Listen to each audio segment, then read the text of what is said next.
Hello, this is Matt on the Moon Lambo channel, and there is a piece that was published by crypto media outlet You Today, which makes the case that Walmart needs XRP and should start using it effective immediately, essentially. So I will be sharing that with you. I also have an article, and this is interesting. This is a little speculative, but I think it's perfectly reasonable speculation. It comes from Crypto Newsflash, and it's titled Ripple. On-demand liquidity corridor between UK and Thailand, restructuring with Ripple X announced. And I talked about Ripple X the other day, so I don't know, maybe I'll briefly touch on that. That's not the purpose of this video, though. More so, what interests me about this is just this idea of this new on-demand liquidity corridor between the UK and Thailand, and I will share with you the reasons why it's actually reasonable to speculate this.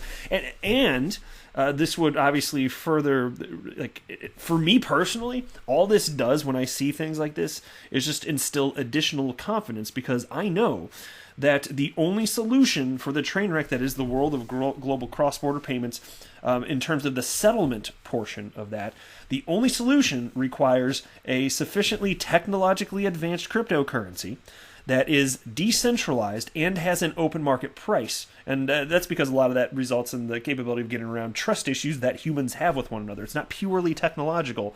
It has to do with trust issues in addition to all of that. And that's the only solution that humans have devised for this, to get rid of Nostra Vostra accounts. And the only coin on the entire planet positioned for this use case is XRP. There are over 7,000 cryptocurrencies.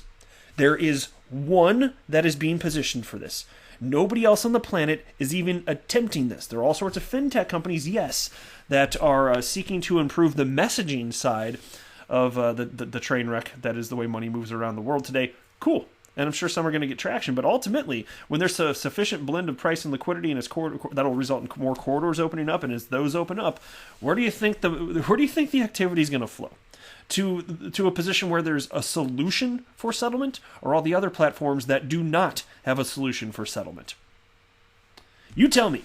To be clear, I don't have a financial background, and I don't offer financial advice. I am not offering any advice here of any kind whatsoever. So don't buy or sell anything because of me. I'm just happy to share my everyday Joe Schmo opinion because I'm an enthusiast and it's fun to talk about this stuff. That is all that it is, though. So let's start off right here. And this piece is titled, Walmart and key Ripple partner extend their relationship. And of course, we are talking about MoneyGram here. Retail juggernaut Walmart has extended its 2-year collaboration with cross-border payment company MoneyGram International to 2024. Now, according to an October 6 press release. They will continue working together to develop the Walmart to World money transfer service that first made its debut back in 2018. Now, it's costly, though, as you will see as I continue throughout this. The partnership between Walmart and MoneyGram has been going strong for more than 2 decades. Back in 2014, Walmart launched its exclusive domestic service for America's unbanked population called Walmart to Walmart. It was able to cut fees by 50%. 4 years later, together with MoneyGram, Walmart to World took things to a global level, allowing Americans to send payments to over 200 countries. Okay, still progress, right? In a statement, MoneyGram CEO Alex Holmes says that the extension of the contact signifies their strong alignment on client-centered strategies. And here's a quote from Alex Holmes, MoneyGram CEO. We are extremely excited to extend our relationship with Walmart for 3 additional years. This longer-term extension is a testament to our strong alignment on customer-centric strategies, as well as continued preference for the MoneyGram brand at point of sale. And so I do like seeing this, obviously. So MoneyGram, regardless of how we feel about it, they're the most well-known.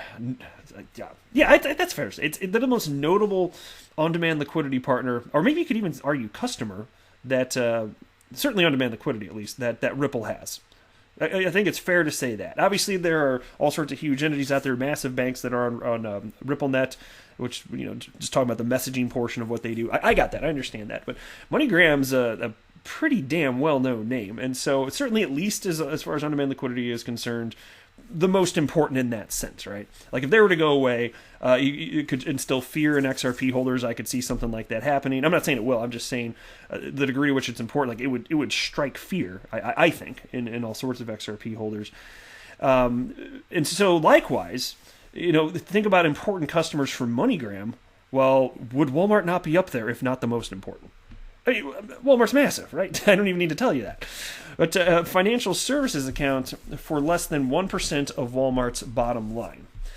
So Walmart to World charges $4 to send as little as $50, which might prove costly in the age of crypto. So that is 8%.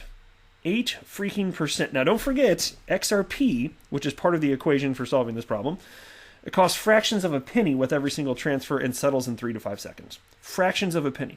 So where the additional cost will be associated, there's still going to be local rails, and I get that, but it's going to be substantially less than 8%. It has to be. Once markets are sufficiently competing here, my gosh, I can't imagine, because basically MoneyGram at that point will be competing against other banks and remittance companies that also move money around the planet. Presumably, once this is far along enough development-wise, they'd be competing with other remittance companies and banks that are also utilizing on-demand liquidity, if that's the cheapest option, right? If it is.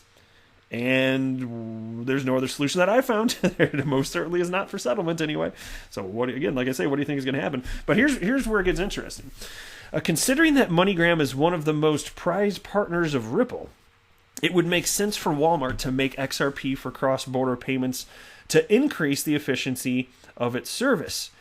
Yeah, that's not quite the right way to look at it, because it's not Walmart that would be implementing XRP. I appreciate that the writer of this was getting at, hey, there's utility here with XRP. I get that's the cut of their jib. I understand that.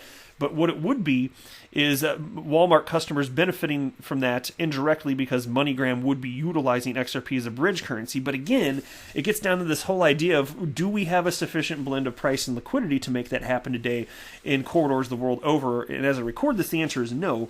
But you do see developments, which brings me right on over to my next point. And shout out to BondCrypt XRP for sending this piece my way. My friend, I appreciate, I'll tell you what, this guy is a machine. He sends me all sorts of stuff. I wish I had time to cover everything he sends me in every video, but I am endlessly appreciative. Like, it's all the time sending me all sorts of awesome XRP and crypto related news here, and sent me this today. And this is titled Ripple on-demand liquidity corridor between UK Thailand restructuring with Ripple X announced. All right, time for me to butcher a name. You guys ready for this? Or maybe I'll nail it. We'll see. Top jury, nailed it. The co-founder and CEO of BitCub yesterday announced a new payment corridor for RippleNet. In a video shared via Twitter, he explained that the Thai exchange has started transferring money from Thailand to the UK via RippleNet. The transfers take only 30 seconds, and the fees are 0.05%, which sounds a lot like the XRP-based on-demand liquidity payment. It does kind of sound like that. Let's go on. Here's a quote. One of the most exciting projects is RippleNet blockchain.